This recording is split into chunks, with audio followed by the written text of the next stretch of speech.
Hello friends, welcome to our channel current affair updated. This is Devashish Awasthi और आज मैं आपके सामने एनवायरनमेंट का एक बहुत इंपॉर्टेंट टॉपिक लेके आया हूँ। एनवायरनमेंट का ये टॉपिक हर एग्जाम में देखा जा रहा है और एग्जाम्स में आ भी रहे हैं, तो मैंने क्यों नहीं सोचा अभी लेटेस्ट करंट के साथ लिंक करके जितने भी इंपॉर्टेंट टॉपिक्स हैं एनवायरनमेंट का regarding conservation, animal conservation projects in India.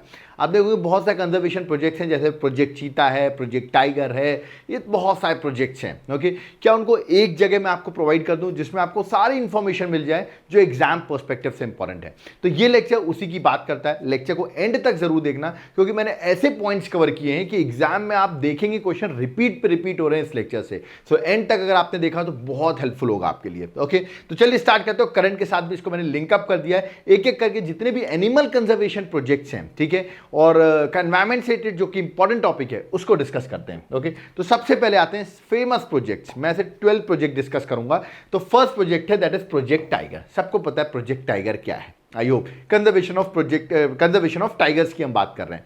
ऐसे सारे प्रोजेक्ट्स में डिस्कस करूंगा। तो इसमें इंपॉर्टेंट क्या है, सबसे पहले इसकी लॉन्चिंग डेट कहीं कहीं एग्जाम में पूछी जाती है, 1 अप्रैल 1973। ठीक है, उस टाइम पर देश के प्राइम मिनिस्टर कौन थे, ये क्वेश्चन आ सकता है। सो इंदिरा गांधी जो थी उस टाइम की प्राइम मिनिस्टर थी। Next question, at present how many tiger reserves are there. देखिए मैंने इस पर वीडियो भी बनाया हुआ है, बट एक कंफ्यूजन रहता है सर नंबर्स कितने हैं टाइगर रिजर्व के। तो देखिए एनटीसीए की website, national tiger conservation authority की वेबसाइट के अकॉर्डिंग टोटल 54 टाइगर रिजर्व्स हैं। ठीक है, बट मैं इससे एग्री नहीं करता। रीजन ये भी है क्योंकि कुछ ऐसे टाइगर रिजर्व्स हैं जो डिक्लेयर कर दिए गए हैं बट इन्होंने अभी अपडेट नहीं किए हैं। बट हम अपडेशन पे जाएंगे जो एनटीसीए की लिस्ट बोलती है, उसके अकॉर्डिंग 54 टाइगर रिजर्व हैं। और जो 54th टाइगर रिजर्व है वो भी बता दूं जो अभी रिसेंट बना है, मध्य प्रदेश का टाइगर रिजर्व है। इसका नाम है वीरांगना दुर्गावती टाइगर रिजर्व। ठीक है, एनटीसीए में मेंशन है। ओके, नेक्स्ट अगर आपसे पूछा है पहले टाइगर रिजर्व, ऑफ कोर्स इसका नाम है जिम कॉर्बेट। यहीं से प्रोजेक्ट टाइगर स्टार्ट भी हुआ था, ये भी याद रखना है। और जिम कॉर्बेट आप सबको पता होगा उत्तराखंड में सिचुएटेड है। ओके, नेक्स्ट अगर प्रोजेक्ट टाइगर की मैं बात करूं तो आप पूछेंगे सर सबसे ज्यादा टाइगर्स किस स्टेट में है और टोटल टाइगर इंडिया में कितने हैं। तो वर्ल्ड में 70% टाइगर्स जो है वो इंडिया में ही, 75% टाइगर्स जो है वो इंडिया में ही है। मतलब सबसे ज्यादा टाइगर्स पॉपुलेशन कहां है, इंडिया में। और इंडिया में करंट टाइगर की पॉपुलेशन है 3682 टाइगर्स इंडिया में है। ओके, और उसमें भी सबसे ज्यादा किस स्टेट में है, वो है हमारा मध्य प्रदेश, दैट इज 526। उसके बाद कर्नाटका थर्ड में है, उत्तराखंड। तो टाइगर स्टेट कौन सा हुआ, टाइगर स्टेट हुआ मध्य प्रदेश। ओके, और मध्य प्रदेश में बता दूं अभी 7 टाइगर रिजर्व्स हैं। मध्य प्रदेश में कितने टाइगर रिजर्व हैं, 7। ये भी एग्जाम के लिए इंपॉर्टेंट क्वेश्चन है। ओके, नेक्स्ट अगर मैं पूछूं आईयूसीएन का स्टेटस क्या है इन टाइगर्स का, वो है एंडेंजर्ड। क्या है, एंडेंजर्ड। ये भी आपको पता होना चाहिए। तो ये था प्रोजेक्ट टाइगर जो मैंने आपको बता दिया एग्जाम पर्सपेक्टिव से जो चीज इंपॉर्टेंट है। ओके, अब आप कहेंगे सर बहुत सारे टाइगर रिजर्व हैं, 54 टाइगर रिजर्व हैं, तो क्या कहते हैं, आप भी कह रहे हैं कुछ और ऐसे टाइगर रिजर्व हैं, इनको टाइगर रिजर्व हैं जिनको डिक्लेयर किया गया बट मेंशन नहीं किया गया है। तो उनकी लिस्ट कहां मिलेगी, लिंक डिस्क्रिप्शन बॉक्स में पूरे टाइगर रिजर्व का वीडियो बना चुका हूं, जाकर वो लेक्चर आप देख लेना। ओके, चलिए आगे बढ़ते हैं, नेक्स्ट पर आते हैं। नेक्स्ट टॉपिक क्या है, प्रोजेक्ट एलिफेंट। प्रोजेक्ट एलिफेंट की बात करो, इंपॉर्टेंट है, सीधा पूछा आएगा लॉन्च कब हुआ। लॉन्चिंग डेट है, ईयर है 1992। ये एग्जाम में क्वेश्चन आएगा, मार्क कराना। ठीक है, सेकंड क्वेश्चन आएगा, जिस तरह टाइगर रिजर्व्स हैं वैसे इंडिया में एलिफेंट रिजर्व्स कितने हैं, तो वो है 33। अब आप बोलेंगे सर 33 एलिफेंट रिजर्व है, तो इनकी भी कोई लिस्ट आप दोगे क्या? बिल्कुल, इस पर भी मैंने लेक्चर बनाया हुआ है एलिफेंट रिजर्व्स पे भी। आप चाहो तो डिस्क्रिप्शन बॉक्स में आकर लेक्चर देख लेना, वहां मैंने एलिफेंट रिजर्व्स की भी लिस्ट डाली हुई है। ठीक है, अब इंपॉर्टेंट क्या है, इंपॉर्टेंट पहला एलिफेंट रिजर्व कौन सा है, वो है सिंगबम एलिफेंट रिजर्व जो कि झारखंड में है। याद रखिएगा, सिंगबम टाइगर एलिफेंट रिजर्व जो कि झारखंड में है। ओके, और लेटेस्ट अभी बताऊं जो एलिफेंट रिजर्व है वो है तिरई एलिफेंट रिजर्व जो कि उत्तर प्रदेश में लेटेस्ट जो अभी ऐड हुआ है, 33rd आप कह सकते हो। ओके, टोटल कितने, 33। तो एलिफेंट को कंजर्व करने के लिए 1992 में प्रोजेक्ट एलिफेंट लॉन्च किया गया। एक बड़ा कॉमन क्वेश्चन है कि सबसे ज्यादा एलिफेंट्स किस स्टेट में है। बहुत लोग कहते हैं सर साउथ में केरल स्टेट होगा जहां पर लोकेटेड होंगे। ठीक है, बट इसका आंसर केरल नहीं है। ठीक है, मैं आपको बता दूं सबसे ज्यादा जो एलिफेंट्स है वो किस स्टेट में है, वो है कर्नाटका में। अराउंड 6049 एलिफेंट्स जो है अप्रॉक्सीमेटली मैं बता रहा हूं, दैट इज कर्नाटका है।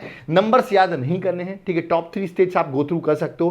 पहला है कर्नाटका, सेकंड है असम और थर्ड है केरल, जो मैंने बताया आपको एलिफेंट की पॉपुलेशन के अकॉर्डिंग। ओके, कर्नाटका में सबसे ज्यादा है, मैंने बताई दिया आपको। ठीक है, आईयूसीएन स्टेटस क्या है एलिफेंट का, वो है एंडेंजर्ड। इसका भी स्टेटस क्या है, एंडेंजर्ड। ठीक है, आईयूसीएन स्टेटस नहीं भी याद करोगे चलेगा, बट जो मैंने पॉइंट्स बताए ना कर्नाटका वगैरह, ये याद रखना क्योंकि बहुत लोग को नहीं पता होता कर्नाटका में सबसे ज्यादा एलिफेंट्स है। ओके, चलिए नेक्स्ट आते हैं। नेक्स्ट टॉपिक क्या है, प्रोजेक्ट राइनासोर। प्रोजेक्ट राइनोसॉर्स, ये बड़ा इंपॉर्टेंट है। सुना होगा काजीरंगा नेशनल पार्क में राइनोसॉर्स, आपने सुने भी होंगे, असम गए होंगे तो आपने इसके बारे में इसको देखा भी होगा।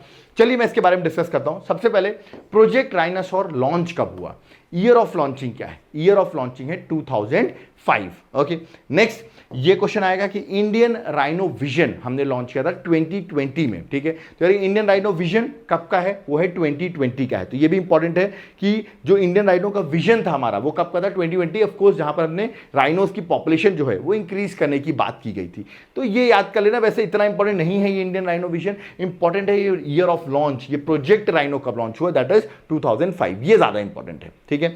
नेक्स्ट IUCN, देखो अब IUCN स्टेटस का वल्नरेबल है, बट आप देखेंगे बहुत सारे इसमें भी टाइप्स होते हैं, ठीक है। तो इसलिए वल्नरेबल जो इंडिया के पर्सपेक्टिव से बता रहा हूं, वल्नरेबल है जो इंडिया में प्रेजेंट है, बट नहीं भी याद करोगे ये भी चलेगा। बट ये चारों प्रोटेक्टेड एरियाज आपको याद रखना, एक है पोबित्रो वाइल्ड लाइफ रिजर्व, एक है ओरंग नेशनल पार्क, एक है काजीरंगा नेशनल पार्क और फोर्थ है मनस नेशनल पार्क। ये सारे जो है इंपॉर्टेंट है किसके लिए, दैट इज किसकी बात करो, राइनोसॉर्स के। राइनोसॉर्स के प्रोटेक्शन एरियाज असम में आप देखें सबसे ज़्यादा असम में ही है राइनोसॉर्स, और वहां पर इन नेशनल पार्क से अगर आप जाओगे तो आपको राइनोसॉर्स मिल भी जाएंगे। ओके, तो सीधा क्वेश्चन आएगा प्रोजेक्ट राइनोसॉर, आंसर लगा देना 2005। ओके, नेक्स्ट आते हैं राइनोसॉर से, अब आते हैं क्रोकोडाइल में। क्रोकोडाइल प्रोजेक्ट क्रोकोडाइल कंजर्वेशन, इसमें इंपॉर्टेंट क्या है, सबसे पहले ईयर ऑफ लॉन्च 1975 में इसको लॉन्च किया गया था। ओके, कंट्री का पहला घड़ियाल ब्रीडिंग सेंटर, ये पूछाएगा कहां पर है, तो आंसर है नंदाकनन जूलॉजिकल पार्क, जो कि उड़ीसा में है। उड़ीसा से स्टूडेंट्स बहुत देखते हैं, आपको पता होना चाहिए सबसे पहला ब्रीडिंग घड़ियाल ब्रीडिंग सेंटर कहां पर है, that is at Orissa. Okay, और क्रोकोडाइल कंजर्वेशन प्रोजेक्ट जो लॉन्च किया गया था वो भी एक बहुत इंपॉर्टेंट जगह से किया गया था, उड़ीसा का Satkosia gorge sanctuary. This is very important, पूछा जाता है ये सतकोसिया जॉर्ज सेंचुरी कहां पर लोकेटेड है, you have to mark the correct answer Orissa, क्योंकि यहीं से एंड क्रोकोडाइल की कंजर्वेशन के प्रोजेक्ट्स स्टार्ट किए गए थे। ओके, और कब किस ईयर में, दैट इज 1975। ओके, नेक्स्ट आता है प्रोजेक्ट वल्चर। वल्चर की मैं बात करूं, प्रोजेक्ट वल्चर कब लॉन्च किया गया, 2006 में, ठीक है। फिर वल्चर कंजर्वेशन एक्शन प्लान 2020 से 2025 का है, again not so important but go through कर लो। करंट IUCN स्टेटस जो है वल्चर का क्रिटिकली इंडेंजर्ड है, again not so important but go through कर लो, ठीक है। ये इंपॉर्टेंट है, वल्चर कंजर्वेशन ब्रीडिंग प्रोग्राम ये लॉन्च कब किया गया, इसको याद रखिएगा, एस्टैब्लिश किया गया सेंट्रल जू अथॉरिटी और बॉम्बे नेचुरल हिस्ट्री सोसाइटी ने मिलकर इस ब्रीडिंग प्रोग्राम को, वल्चर कंजर्वेशन ब्रीडिंग प्रोग्राम को स्टार्ट किया था। ओके, और ये आपको याद रखना, पूछ सकते हैं किसने स्टार्ट किया था, वल्चर का बड़ा इंपॉर्टेंट है। और वैसे तो जनरली प्रोजेक्ट वल्चर पूछेंगे किस ईयर में स्टैब्लिश हुआ, तो आंसर होगा 2006। ओके, और याद रखिएगा जिस तरह वल्चर की बहुत सारी डेथ हो रही थी उसी को स्टडी करने के लिए याद रखिएगा वल्चर केयर सेंटर स्टैब्लिश किया गया था। और ये कहाँ सेटअप किया गया था, ये सेटअप किया गया था पिंजोर हरियाणा में 2010 में, याद है, सॉरी 2001 में, ठीक है। पिंजोर हरियाणा 2001 में वल्चर केयर सेंटर जो है वो स्टैब्लिश किया गया था कि वल्चर की कितनी डेथ हो रही है, किसकी वजह से हो रही है, उसको चेक करने की। तो ये भी आपसे पूछ सकते हैं। ओके, चलिए नेक्स्ट पे आते हैं। नेक्स्ट है प्रोजेक्ट मणिपुर थामिन। ओके, प्रोजेक्ट मणिपुर थामिन। अब ये थामिन क्या है बता देता हूँ। ये थामिन प्रोजेक्ट जो है लॉन्च किया गया था 1977 में। आप देख रहे होंगे यहाँ पे आपको थामिन जो है एक डियर की वैरायटी दिख रही होगी, बिल्कुल ये वही है। थामिन डियर होते हैं, याद रखिए, जिसको आप गूगल में सर्च करेंगे तो आपको एड्स डियर के नाम से भी आएंगे नाम, याद रखिएगा, एड्स डियर या तो याद रखिए ब्रो एंटरलेट डियर। ओके, इस नाम से भी आ सकता है, तो कुछ भी आ सकता है, एड्स डियर भी आ सकता है, ब्रो एंटरलेट डियर के नाम से भी आ सकता है, थामिन डियर के नाम से भी आ सकता है, ठीक है। ये है एक डियर। इसका प्रोजेक्ट हमने 1977 में स्टार्ट किया, जिसका क्रिटिकल अगर IUCN स्टेटस देखें तो वो है इंडेंजर, ठीक है। ये आप डियर अगर देखेंगे तो south eastern parts of Loktak lake जो मणिपुर में है वहां पर आप देखेंगे, आपको देखने को मिलेगा। इसी की एक बहुत फेमस वैरायटी है, याद है, इसी के सब स्पीशीज है जिसका नाम है सांगाई, ठीक है। आपको पता होगा मणिपुर का स्टेट एनिमल है सांगाई। ओके, और इसी यही सब स्पीशीज है, मैंने बताया इसी का सब स्पीशीज है सांगाई, जो कि मणिपुर में प्रेजेंट रहता है, ओनली फाउंड इन मणिपुर। आप लोकटक लेक अगर जाएं, विजिट करें, जो इंडिया का इकलौता फ्लोटिंग नेशनल पार्क हम जिसको कहते हैं, ठीक है, आप जरूर विजिट करें, ठीक है। तो वहां पर आप जाएंगे तो आपको ये देखने को मिलेगा सांगाई, और जो स्टेट एनिमल है मणिपुर का, ठीक है। और ये सब स्पीशीज किसका, अभी मैंने बताया थाइमिन का जो सब स्पीशीज है। ओके, तो ये भी आपको याद रखना है। ओके, चलिए नेक्स्ट पे आते हैं project red panda. Red panda बड़ा इंपॉर्टेंट है। रेड पांडा आप लोगों ने शायद देखा होगा, ठीक है। ये है रेड पांडा, बड़ा आराम कर रहा है ये। ये कब स्टैब्लिश किया गया? Year of launch 1994। IUCN status है एंडेंजर। रेड पांडा इंडिया में नॉर्थ ईस्टर्न पार्ट में है, याद रखिए अरुणाचल प्रदेश में, सिक्किम में और दार्जिलिंग के एरियाज के अराउंड आप देखेंगे, and the Himalayas around Darjeeling, वहां पर आप इन रेड पांडास को देख सकते हैं। एक बहुत फेमस नेशनल पार्क है, अभी वहाँ पर रेड पांडास भी हैं। उस नेशनल पार्क का नाम मैं आपको बताता हूँ, सिंगरालीला, याद रखिएगा।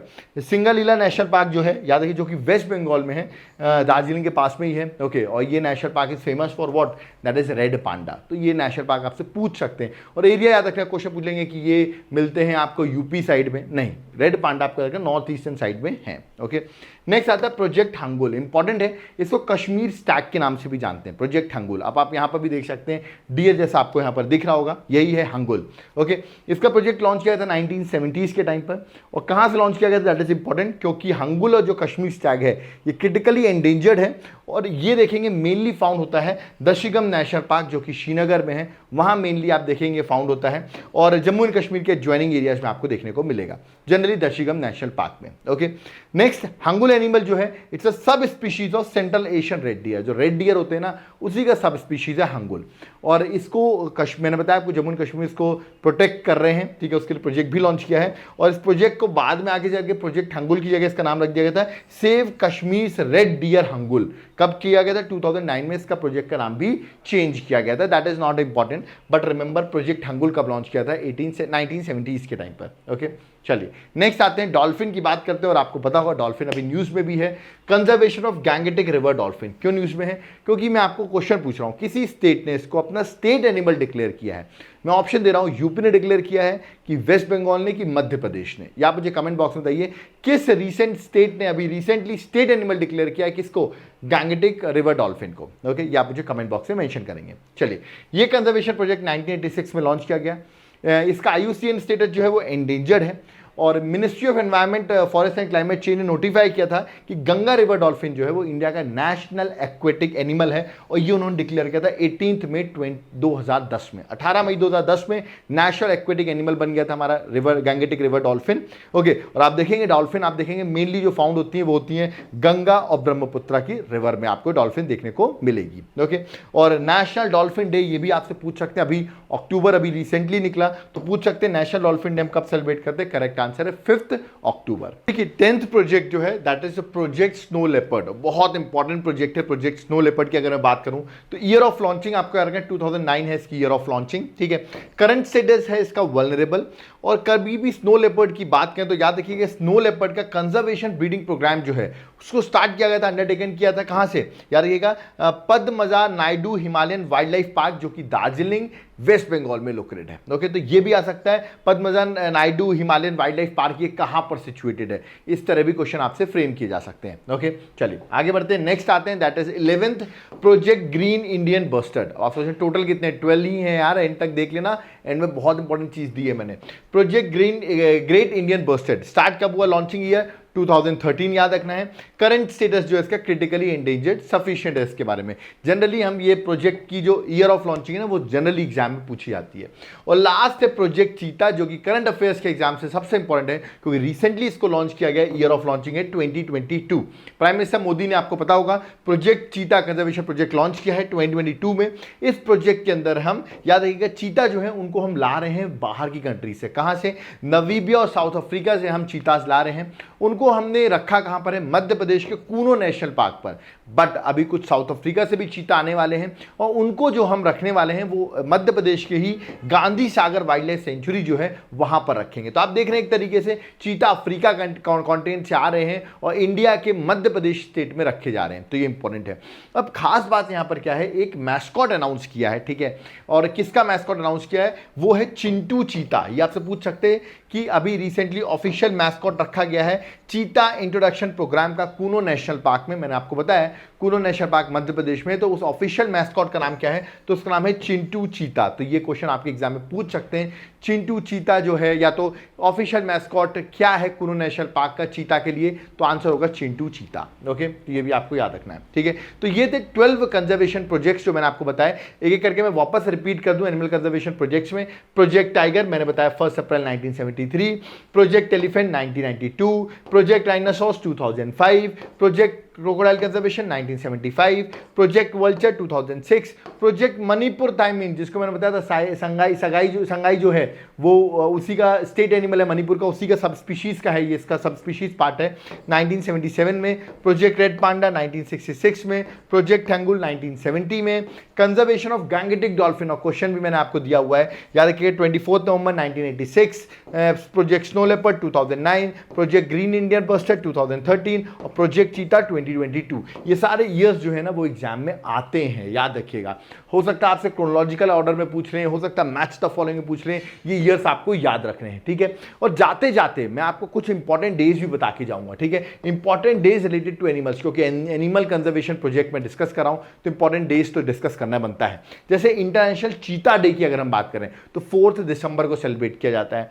इंटरनेशनल टाइगर डे की बात करें 29 जुलाई को सेलिब्रेट किया जाता है। वर्ल्ड एलिफेंट डे 12 अगस्त को सेलिब्रेट किया जाता है। वर्ल्ड राइनो डे 22 सितंबर को सेलिब्रेट किया जाता है। वर्ल्ड क्रोकोडाइल डे 17 जून को सेलिब्रेट किया जाता है। नेशनल डॉल्फिन डे इंपॉर्टेंट है, नोट करो उसको 5 अक्टूबर को सेलिब्रेट किया जाता है, और अक्टूबर मंथ अभी निकला है तो ये इंपॉर्टेंट है, okay. Next international snow leopard day 23 अक्टूबर को। इंटरनेशनल वल्चर अवेयरनेस डे याद रखिएगा, जो भी सितंबर का फर्स्ट सैटरडे आता है उस टाइम पर सेलिब्रेट किया जाता है। इंटरनेशनल रेड पांडा डे ये सेलिब्रेट किया जाता है 3rd सैटरडे ऑफ सितंबर, मतलब जो भी 3rd सैटरडे होगा सितंबर को उस टाइम पे सेलिब्रेट किया जाता है। वर्ल्ड एनिमल वेलफेयर डे अभी रिसेंटली 4 अक्टूबर निकला, आपको पता होगा, world animal welfare day establish किया गया, ओके, सेलिब्रेट किया गया। वर्ल्ड वाइल्ड लाइफ डे 3 मार्च को। तो ये कुछ थे जो इंपॉर्टेंट डेज थे, मैंने आपको बताया एग्जाम पर्सपेक्टिव से इंपॉर्टेंट है, क्योंकि इंपॉर्टेंट डेज के लिए ये क्वेश्चन आपके एग्जाम में जरूर आएंगे, ओके। तो यहां पर जो लेक्चर था कंजर्वेशन प्रोजेक्ट्स का जो मैंने करा दिया, एग्जाम में एनवायरमेंट के लिए एक इंपॉर्टेंट टॉपिक है, ओके। करंट के साथ मैंने लिंक किया, आपको दुर्गावती के बारे में बात की मैंने, टाइगर रिजर्व की, चिंटू चीता की बात की मैंने, और जो रिसेंटली प्रोजेक्ट्स लॉन्च किए उनको भी डिस्कस किया है, ओके। अगर आपको इनिशिएटिव पसंद आ रहा है, आप कुछ हमें कंट्रीब्यूट करना चाहते हैं जो कि वॉलंटरली कंट्रीब्यूशन है, याद रखिएगा, आप नहीं भी करेंगे तो चलेगा, वैसे भी आपको हर चीजें प्रोवाइड कर रहे हैं। तो ये हमारा QR कोड है, PhonePe, Google Pay, Paytm number भी मेंशन है। If you want to contribute, आप कंट्रीब्यूट कर सकते हैं for the welfare of the channel, okay. नहीं भी करोगे तो वीडियो को लाइक तो कर ही सकते हो, वो तो आप कर ही सकते हो, ठीक है। अब मैं बात करूंगा हमारे नोट्स की, ठीक है। नोट्स बहुत इंपॉर्टेंट सेगमेंट है, याद रखिएगा, एग्जाम को क्वालिफाई करने के लिए, और हम आपको यहाँ पर हर सब्जेक्ट्स के नोट्स प्रोवाइड करते हैं, याद रखिए, चाहे वो फिजिक्स हो, ठीक है, वो आपको फिजिकल ज्योग्राफी हो, मतलब ये सारे जो हैं हैंड रिटन नोट्स हैं, ठीक है। इन नोट्स को आप ऑर्डर कर सकते हैं, ठीक है। केमिस्ट्री हो, इकोनॉमिक्स हो, हर सब्जेक्ट के नोट्स अवेलेबल हैं। ये सारी बुकलेट्स जो हैं आप अपने घर में कुरियर करा सकते हैं, उसके लिए मैंने आपको नीचे जो है अपना व्हाट्सएप नंबर दिया हुआ है, आप व्हाट्सएप पे कांटेक्ट कर सकते हैं नोट्स को ऑर्डर करने के लिए कि कैसे ऑर्डर करेंगे, क्या कॉस्ट है इसका, टाइम कम है तो सॉफ्ट कॉपी ऑर्डर कर सकते हैं। हर सब्जेक्ट है, पॉलिटी है, हिस्ट्री, देख सकते हैं ये टोटल 14 बुकलेट्स हैं। आप चाहें तो इंडिविजुअल्स ऑर्डर करना हो तो आप सॉफ्ट कॉपी के फॉर्म में इंडिविजुअल भी ऑर्डर कर सकते हैं, ठीक है। मैंने आपको बता दिया, ऑर्डर करने के लिए मेरा व्हाट्सएप नंबर दिया हुआ है, आप उस पर कॉल भी कर सकते हैं। और अगर आप चाहते हैं कि आप डायरेक्टली बाय कर लें तो एप्लीकेशन को डाउनलोड करें, देवाशीष क्लासेस एप्लीकेशन का नाम है, लिंक डिस्क्रिप्शन बॉक्स में मेंशन है, वहां से आप डाउनलोड करें, वहां से जाकर आप लेक्चर्स देख सकते हो हर सब्जेक्ट्स के। याद रखिएगा, ऑप्शनल सब्जेक्ट है आपका, कोर सब्जेक्ट्स हैं वो सारे वहां पर मिलेंगे आपको, टेस्ट सीरीज वगैरह सब कुछ मिलेगी। तो एक बार जाकर आप एप्लीकेशन को जरूर विजिट करो, ठीक है। एप्लीकेशन लिंक मैंने आपको बता दिया, डिस्क्रिप्शन बॉक्स में मेंशन है, ठीक है। एप्लीकेशन से नोट्स बाय करते हो तो आपको क्लासेस फ्री ऑफ कॉस्ट मिलती हैं, ठीक है। नेक्स्ट याद रखिएगा, अगर आप यूपीएससी की प्रिपरेशन कर रहे हो, टाइम कम बचा आपके पास, आपको प्रॉपर्ली गाइडेंस के थ्रू तैयारी करनी है, एप्लीकेशन को डाउनलोड करो, वहां पर हमारी सारी क्लासेस हैं। मैं आपको पर्सनली भी यहाँ पर गाइडेंस देता हूँ, प्री के लिए, मेंस के लिए, ऑप्शनल क्लासेस के लिए, उसके लिए आपको ऐप डाउनलोड करना बहुत जरूरी है, ठीक है। यहाँ पर हमारा लेक्चर जो है कंप्लीट होता है। आई होप आपको लेक्चर समझ में आया होगा। कोई डाउट करिए वो भी आप कमेंट बॉक्स में हमको मेंशन कर सकते हैं। और प्लीज यहाँ तक लेक्चर देखा, वीडियो को लाइक जरूर करके जाएं, चैनल को शेयर करें, और जितना हो सके उस वीडियो को जितना शेयर करेंगे आप, उतना ही हमारे व्यूज बढ़ेंगे और ऐसे इंटरेस्टिंग टॉपिक्स हम आपके सामने लाते रहेंगे, ओके। कोई डाउट करिए वो भी आप हमको बता सकते हैं। सो थैंक यू एवरीवन, और याद रखिए इसका PDF आपको मेरे टेलीग्राम में मिल जाएगा, लिंक डिस्क्रिप्शन बॉक्स में मेंशन है, ओके। थैंक यू एवरीवन, जय हिंद, जय भारत।